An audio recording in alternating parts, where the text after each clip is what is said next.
Bonsoir à tous, j'espère que vous allez bien. Nouvelle vidéo sur la chaîne de Zero2P. Ce soir, c'est du 8G Overuse au programme. Un petit BO3 du coup contre Lucio Chira. Et j'ai une petite balanced à vous présenter. On va commencer par le classique Demeteros, du coup le set Full SPDF, piège de rock toxique demi-tour Earthquake, pour gérer surtout les Dragapult lunettes choix. Ensuite, on a Corvaius, un set full def. Alors oui, vous me direz qu'il y a Body Press, mais je préfère Rapace en 8G parce que ça va beaucoup mieux permettre de pouvoir gérer notamment les Mouscoto et les Pyrax. Donc ça, c'est quand même plutôt sympathique. Ensuite, on a le petit Dracolos, du coup, Dracolos, donc set évidemment jovial, avec atterrissage. Alors moi je joue Dragon Dance, Earthquake, Dual Wimbit et Rouge, c'est classique. Atterrissage pour pouvoir profiter de la multiscale. Alors il y en a qui diront qu'ils préféreront Ice Punch parce que ça va gérer plus facilement Dragapult à +1. Il y en a qui diront qu'effectivement il vaudrait mieux Dual Wimbit parce que sinon si tu enlèves Dual Wimbit tu peux plus gérer Mouscoto et Pyrax. C'est un peu le problème, et puis tu gères plus aussi Lando de manière correcte. Donc, et le problème aussi, c'est que de ce set là, tu gères pas non plus Corviknight. Donc bon, après on peut pas tout jouer, et c'est un peu le Dracolos, c'est un peu le Pokémon qui a le syndrome des 4 moves. Ensuite, nous avons le set classique de Zeraora en pivot qui apporte une immunité au type électrique, quand même intéressant, et qui couvre notamment Tapu Fini, qui va aussi couvrir Corviknight, c'est quand même assez cool. Évidemment, et dépasse le Dragapult. Ensuite, nous avons un Tapu Fini. Alors, je l'ai renommé le Trappeur pour laisser bait un set trap, évidemment, avec Whirlpool Nature Madness. Mais pas du tout, c'est un set timide, full attaque spéciale. Moonblast, Hydropump, Trick et Taunt. Comme ça, c'est bien pour pouvoir gérer un peu stall, parce que ça devient assez compliqué. Tout ce qui est Toxapex, notamment l'Euphorie. Mais pas que. Ensuite, nous avons le petit Victinouille. Non, là, c'est pas grave si on le voit pas, ça n'a pas d'importance. Victini, du coup, avec V-Create, demi-tour, Glaciette et Ball Strike, c'est quand même assez cool. Ça veut dire que c'est le genre de Poké qui a vraiment, il y a rien en fait qui va venir le gérer dans le jeu. Puisque du coup, le stab feu, pas beaucoup de Poké résistent. Il y a Ball Strike pour pouvoir toucher notamment Urshifu, ça c'est quand même assez important, et Glaciette pour toucher le type sol, et Lando. Donc en plus tu baisses la speed avec Glaciette, donc quand même assez cool. C'est pas facile de venir sur un Victini, en vrai, t'es obligé de réfléchir. Et Itran, peut se prendre le Ball Strike et se faire péter le ballon, donc en vrai il aime pas trop Victini non plus. Et en soi, il y a même des sets avec Scorching Chains pour passer Tran, donc c'est pas non plus déconnant. Donc on va montrer la première game, je crois que c'est celle-là si je dis pas de bêtises. Voilà, je te laisse pour éviter qu'il y ait des petits soubresauts. En attendant, ça va me permettre du coup de vous présenter la team en face. Donc on a le petit, on va juste changer le viewpoint, ça change tellement rien. C'est juste pour voir ma team parce que c'est plus simple. Donc en face, il y a quand même une team qui fait assez peur.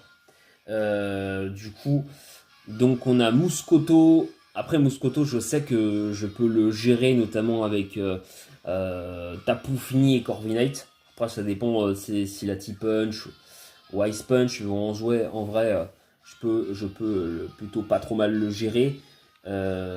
Ensuite, Sulfurat Galar me fait un peu peur si ce setup notamment. Parce qu'en soi, j'ai pas beaucoup de. J'ai du mal à résister au type vol d'arc.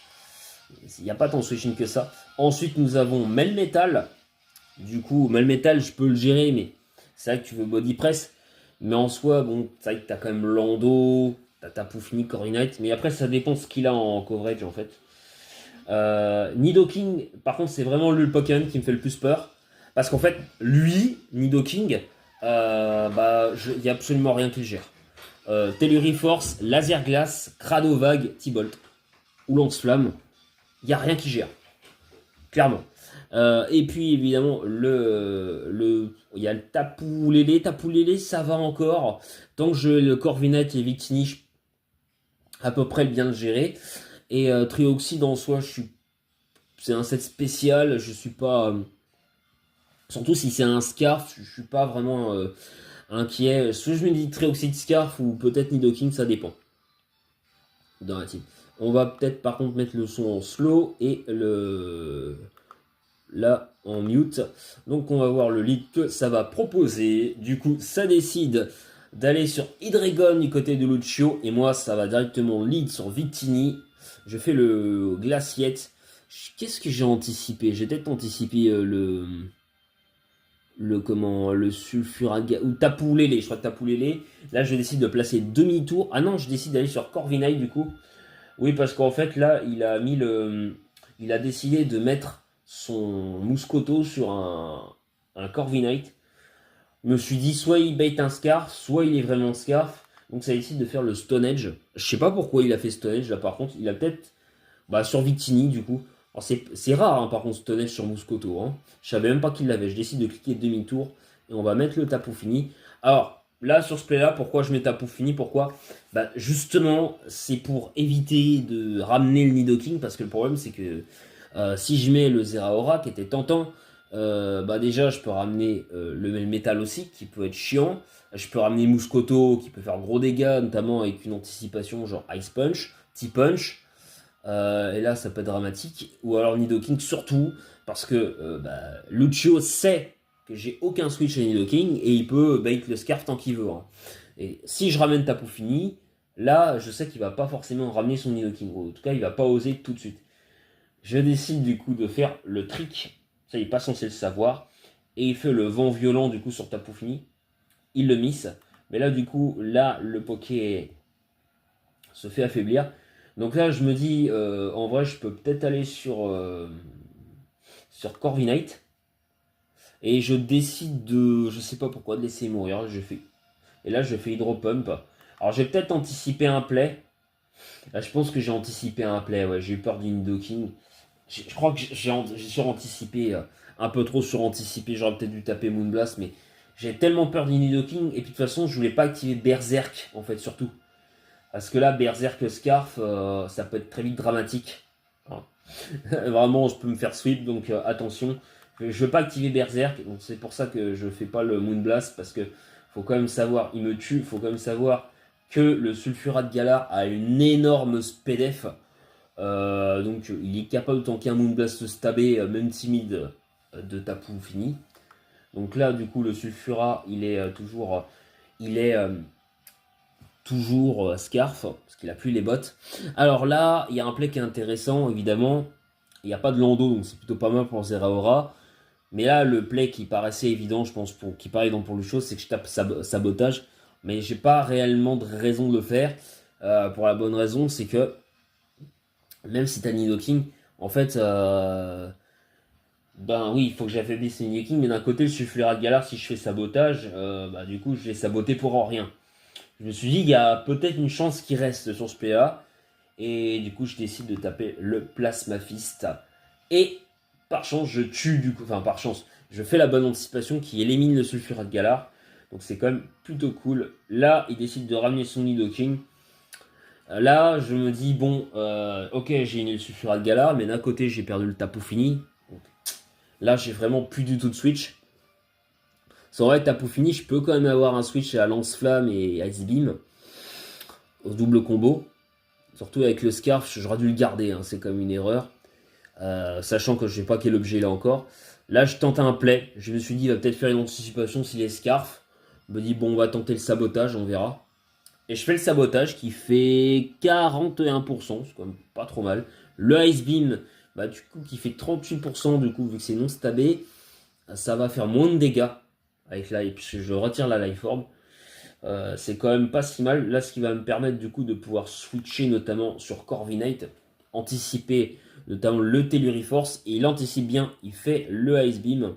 Là, je me dis, bon, je me suis dit, Lando, c'était trop risqué, j'aurais pu, mais c'était trop risqué. Et là, je me dis, par contre, là, il va pas prendre de risque, il va vouloir taper le lance-flamme. Donc je vais pouvoir switcher sur Victini. Comme maintenant je sais qu'il est pas Scarf et il fait le lance-flamme, je fais la bonne anticipation. Et là je me dis il y a un V-Create qui va partir. Voilà, V-Create. Et je voulais tellement tuer le Nidoking. Et là je fais la grave erreur. Et Fraud Chop et je laisse mourir. Mais après le problème c'est que je pouvais pas deviner que... Il est arrivé le combien de moves là? Demi-tour Fraud Chop. Je pouvais pas deviner qu'il était physique.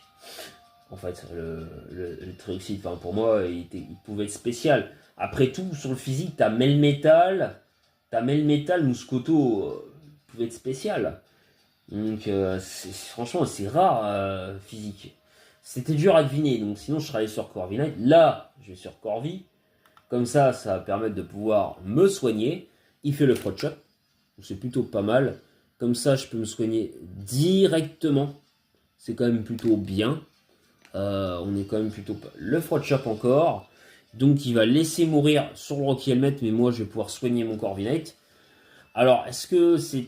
On est du coup à 4 contre 4, mais là, on a le Nidoking qui a le champ libre. Puisque comme Victini n'est plus là, qui pouvait faire un kill sur chaque Victreate, j'aurais dû taper demi-tour sur le Trioxide, je pense. Mais bon, ça c'est notre histoire. Là, évidemment, j'espère qu'il va anticiper et taper Laser Glace. Il fait lance-flamme. Bon, par contre, je meurs pas. Vu qu'il n'y a plus la Life Orb, je meurs pas. Ça, c'est cool, donc je peux le mettre en range 2. Mais le problème... J'aurais peut-être dû taper Rapace, là. J'ai trop tendance à anticiper, comme disait Julian, des fois, il faut arrêter de cliquer demi-tour en pensant garder le momentum. En fait, on se rend compte qu'on l'a pas, quoi. Et là, je l'ai plus le momentum. Je l'avais à un moment, mais là, je l'ai plus. Et là, je décide de taper le sabotage pour espérer un crit et fêter le Reforce. Voilà, il avait pas de raison d'anticiper, hein, de toute façon. Et voilà, du coup, là, je peux permettre de mettre le Dragonite. Alors, je me suis dit peut-être qu'il va switcher, extrême vitesse. Mais bon, je pense que Lucho est pas bête, il sait que Dragonite est très peu joué avec Extreme Speed en 8G. Je tape le DD. Là, j'avais anticipé un play sur Melmetal potentiellement. Je fais le Dual Wing Beat.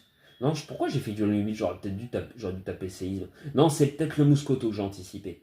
Là, on a le Tapu Lele. Et je décide d'aller sur Corviknight. Voilà, du coup, le Moonblast qui part. Ça baisse même pas son attaque spéciale. Ah bah non, ça je le joue avec pression maintenant, je joue pas avec Miroir Armor. J'ai avec pression. Donc on a le Lando là carrément. Donc j'espère là qu'il y a un miracle qui va se produire. Le Moonblast, je suis full spécial qui fait pas très mal. Et le Earthquake qui part. Attendez, il m'a vraiment pas fait mal, hein. Il a fait quoi? Seulement 39%. Il est pas Scarf celui-là, ou Specs, hein. Ah, je sais pas ce qu'il est, mais il fait pas très mal. Parce que sinon, un Scarf ou Specs, ça aurait fait beaucoup plus. Enfin, Scarf aurait même fait plus de dégâts sur Moonblast. Du coup, ça me permet de soigner. Je gagnais. Enfin, je gagne. Je remporte le duel avec le crit, mais bon, ça joue pas. Et là, on a vraiment la confirmation qu'il était Scarf, du coup. Hein. Puisque vu comme il l'avait ramené tout à l'heure, il était sur mon Scarf. Et là, évidemment, de toute façon, il me dépasse naturellement. Et c'est foutu. J'ai lose cette game. Elle a été quand même très intéressante, je trouve, dans l'analyse, dans sa construction. Je trouve vraiment, j'ai vraiment apprécié. Parce qu'en plus, il a une team qui est très lente, mais d'un côté, il y a des Pokémon qu'on voit vraiment pas beaucoup. Je pense notamment à Sulfurat Galar. C'est quand même Nidoking notamment, donc c'est quand même assez cool. Et alors là, vous allez voir un truc assez original, qu'on voit encore moins. On va mettre la speed en slow. Et le son, on va le mettre en muted. Alors là, on a du Statataka, Ultra Chimère, des types acier roche, je crois. On a Scolipede. Je me dis attention, mais bon, j'ai Corviknight et Dragonite, donc je suis pas trop peur. Exagide. Moi j'avais peur, surtout c'est Urshifu, parce que vraiment lui c'est un gros danger. Zapdos quand même, gros danger pour ma team. Lando, bon ça va. Mais j'avais en fait surtout peur de Urshifu, Zapdos et Exagile. Et le Statataka, je me dis, attends, il a peut-être pas une distorsion pour... une petite disto pour Exagile. J'avais un peu peur de ça, donc je me suis dit, on va bien voir ce que ça va donner au lead. Donc je mets direct le Tapu Fini. Je crois que c'est parce que j'ai anticipé ce Tatataka, il me semble. Et je voulais pas le laisser, c'est pour ça que j'ai mis Tapu Fini, je voulais pas le laisser mettre la disto. Je voulais potentiellement trick pour l'handicaper ou même taper un gros surf, voilà, carrément. C'était un peu l'idée. Un gros hydropump, pardon. Parce qu'il y a quand même pas beaucoup de switching hydropump. Alors Shifu aime pas trop se prendre ça. Donc ça mettre le Scolipede. Je me suis dit, oula, Kakashi en plus, on va aller sur Corviknight, on va pas prendre de risque directement. Je pourrais mettre Lando pour l'intimider, mais le problème c'est qu'en fait, en 7G, il était joué avec Aqua Brush et le Z-Move haut, le Scolipede, donc il était très dangereux. Et voilà. Et du coup, ça aurait détruit Lando. Bah là, après, il n'y a pas le Z-Move, mais il pourrait jouer dans Slam, je suis pas censé savoir, et Aqua Brush. En vrai, en 8 GOU, pour toucher Lando, Aqua Brush, c'est loin d'être con. Hein. Du coup, c'est quand même. Et il joue Pico. Voilà, je suis très très surpris. Et là, clonage très intéressant. J'essaie de faire anti-brume, comme ça j'enlève les picots. Même si j'ai 3 grosses bottes, c'est pas si gênant, mais je veux pas laisser les hasards non plus, parce que si je me fais saboter, là ça va venir de gênant. Et je tape le demi-tour en mode il va peut-être switcher. Et là je vais ramener mon Lando. Je ramène mon Lando, je vois un peu ce qu'il va me proposer, du coup s'il va changer quelque chose. Il remet des Spice. Donc moi je me mets rock. On me dit bon d'accord, il est décidé, il a les restes, donc il est décidé à rester. Il fait fraud shop. Son but est de m'affaiblir là, du coup je pense que c'était ça l'idée. Et ça casse pas le clone, il est là en demi-tour parce que c'est résisté. Donc je retourne sur Corviknight. Alors je vais pas ramener surtout pas le Victini parce qu'il faut savoir qu'il peut avoir séisme ce truc. Et comme il a pas reveal autre chose, bah, il a reveal 3 moves. Donc je sais pas s'il a un stab poison, je sais pas s'il a Earthquake, je sais pas du tout. Donc ne sachant pas, faut pas prendre de risque. Mais on sait que globalement il touche pas Corvus. Donc du coup là, au moins, mon idée là c'est en fait de taper le rapace jusqu'à ce qu'il puisse plus cloner et derrière qu'il laisse mourir ou qu'il mette son prochain Poké au Switch. Voilà, et pour pas qu'il puisse remporter la bataille des hasards. C'est vraiment l'objectif. Donc là on va spammer rapace. Et là il réussit de faire clonage. Donc exactement le scénario que je voyais un petit peu. Je décide de... Pourquoi j'ai refait anti-brume? Ouais, c'est au cas où, mais je pense que j'aurais dû taper rapace. Ouais, j'ai perdu un tour là. Genre, ouais, il y a des plays qui ont été corrects de ma part et d'autres en moi j'aurais pu mieux faire. Je pense. Voilà, on décide de taper rapace là.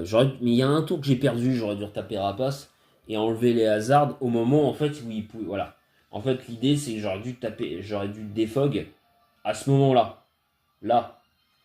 Là, il peut plus recloner, donc là, moi je peux taper anti-brume. Comme ça, il y aura pas, au pire, il y aura qu'une rangée de hasard et pas 50. Et là, il va me sortir une dinguerie. Endeavor, et il meurt du Rocky Helmet. Voilà. Et j'ai un Corvus qui littéralement, il ramène son Lando. J'ai un Corvus qui se fait, qui peut quasiment plus revenir. Là, j'espérais qu'il pouvait mettre ses rocs, mais on voit qu'il envoie le Lando. Bon, je me dis, il envoie le Lando. Normalement, Lando, il va peut-être pas mettre ses rocs, là, il va cliquer demi-tour. Je me suis dit, bon, si jamais j'ai plus besoin de Corviknight, je peux pas le soigner. Je vais peut-être pouvoir le sac plus tard. Donc, au cas où, parce que j'ai pas le choix, le Endeavor m'a trop mis dans la sauce et je mets le Tapu Fini. Et là, demi-tour du Lando. Alors là, 23%, 25% sur un Tapu Fini Scarf. Ok, pas défensif, mais c'est résisté.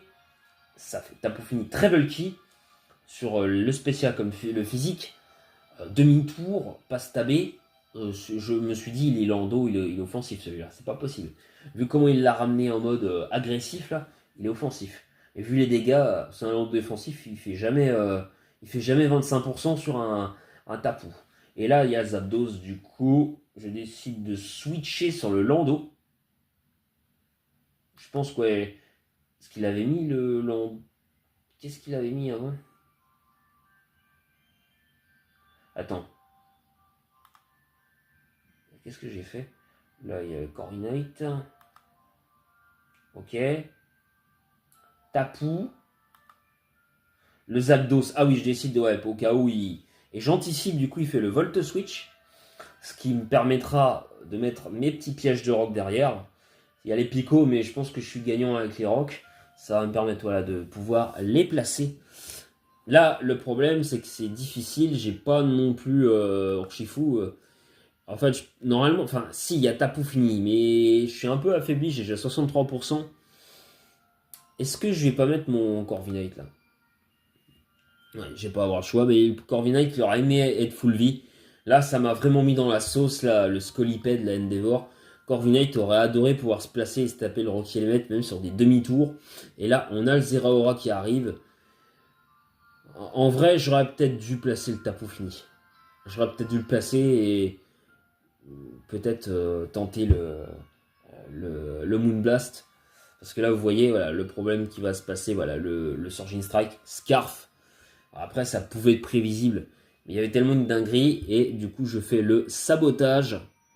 14%, ça fait rien. Mais bon, mon idée, c'était... Moi, j'ai anticipé le Lando. Hein. Je pensais qu'il allait switcher. Et qu'il allait pas remettre l'Urshifu. Et je réanticipe l'Alplay sur Lando. Je fais sabotage. Donc, il se fait retirer les grosses bottes. C'est quand même pas mal. Quand même, le bon taf du Zera, quand même, malgré qu'il soit affaibli. Et le Volt Switch, qui va me permettre de placer le Victini. En soi, je sais qu'à part Vent Violent, Victini est assez bulky et le Zapdos ne peut pas vraiment le toucher. Là, par contre, je me dis, c'est sûr, il n'y a aucun switch, donc il n'y a pas de raison de taper le V-Create. Et je me fais para. Ah, je me fais para, c'est le jeu, mais je me fais para. Donc là, du coup, je suis vraiment plus lent. Sauf que bah, je vais être obligé de faire un choix. Après, là, je suis paralysé, donc bah, en soi... Après, il y a quand même Statataka et Xislash, mais est-ce que je suis toujours plus rapide qu'eux 328, sachant que tu peux avoir 240 si t'es full speed. Bah non, je suis plus lent en para. Hein. Vu que ça divise par 2, je crois, la vitesse. Ouais, non, je suis plus lent, donc fallait mieux le laisser mourir. Je pense que mon idée, là, c'était de mettre le... Voilà, de remettre peut-être le Zera. Ou non, le Lando. Je mets le Lando. Qu'est-ce que je fais là? Et là, je double sur le Tapu Fini. Ouais, c'était peut-être une erreur, ce play-là. Enfin, je voulais l'intimider, mais... Est-ce que c'était bien? En plus, double crit. Ouais, c'est peut-être une erreur parce qu'après, derrière, je vais plus revenir... Enfin, je vais plus revenir qu'une fois, en fait, sur les picots. Et qu'est-ce que je fais là? Je fais la bonne anticipation. Là, par contre, je fais le hydrocanon. Anticipe le switch. Je retape hydropump, du coup, en espérant pas miss le Hexagite qui n'aura pas servi. Il va sûrement le sac et ça va lui permettre de remettre les Urshifu. Là, je pense qu'il va aller mieux sac le Lando en fait. Là, le bon play aurait été de sac le Lando et moi je sac. Non, je tape. Je sais pas, je me suis dit qu'il allait mourir. J'ai sous-estimé le bulk du. J'ai sous-estimé le bulk, on va dire, du Urshifu et ça va me coûter très cher malheureusement parce que là, bah, maintenant que Tapu Fini est mort, voilà, le Lando il a le free switch et du coup bah, là, le Plasmafis qui part, qui peut littéralement rien faire, c'est compliqué et le knock-off au moins pour le retirer, bah, il était choice band en plus, ça fait le demi-tour donc c'est pour dire. Et là, on a le Urshifu. Ouais, genre, de toute façon, je fais choix. Et là, le Ice Punch. Et là, je vais sur Day Knight. Voilà. Et là, on a le Surging Strike. C'est peut-être encore une erreur de ma part. C'est une erreur. Là, j'aurais dû laisser mourir. Voilà, et là, le Ice Punch. J'anticipe beaucoup trop. Et voilà, et ça me coûte cher. Parce que je vais essayer de l'affaiblir pour, en fait, pouvoir. L'idée, c'est vraiment c'était vraiment de placer le Dragonite de manière safe. Et malheureusement, non. Et voilà, comme il a révélé qu'il avait Ice Punch. Assez classique sur Urshifu, mais bon. J'espérais qu'il ne l'avait pas. Et il l'avait. En tout cas, voilà, le Scolipede aura bien mis dans la sauce. Et en tout cas, j'espère aussi que ce petit BO3 contre Lucio vous a plu. Soyez pas trop dur parce que je joue vraiment très peu. Et là, ça m'a permis de me remettre un petit peu dans le bain. Vu qu'il y a un petit tournoi bientôt à la RP, du coup, des clans. Et ça, j'ai hâte. Du coup, donc j'ai modifié la team. Donc on a vu ça, on en a parlé Brian, il m'a dit il te manque un wall breaker spécial. Donc j'ai remplacé le Blacéphaloon par Victini, à la place de Victini, donc le Blacéphaloon je joue Scarf. Et pour éviter un double Scarf, je joue Tapu Fini, du coup. Alors le Blacéphone, je joue toujours Trick, je joue avec Trick. Donc c'est quand même plutôt intéressant, comme ça je perds pas le Trick, la possibilité de. Je perds pas la possibilité de pouvoir gérer une stall, enfin en tout cas affaiblir une stall, ou gêner une stall plutôt, c'est le terme le plus adapté. Et du coup, le Tapu Fini, j'ai changé son set, j'ai mis un set nature assuré, avec Vampi Baiser, Provoque, voilà. Comme ça, avec Provoque, vous empêchez stall de pouvoir vous toxique, et ça c'est quand même, ou para, ça c'est quand même pas trop mal, ou feu follet aussi. Donc voilà, n'hésitez pas à liker, commenter et à partager du coup la vidéo. Et à très bientôt sur la chaîne de Zao Choupi. Merci à tous. Tchuss. Bye bye.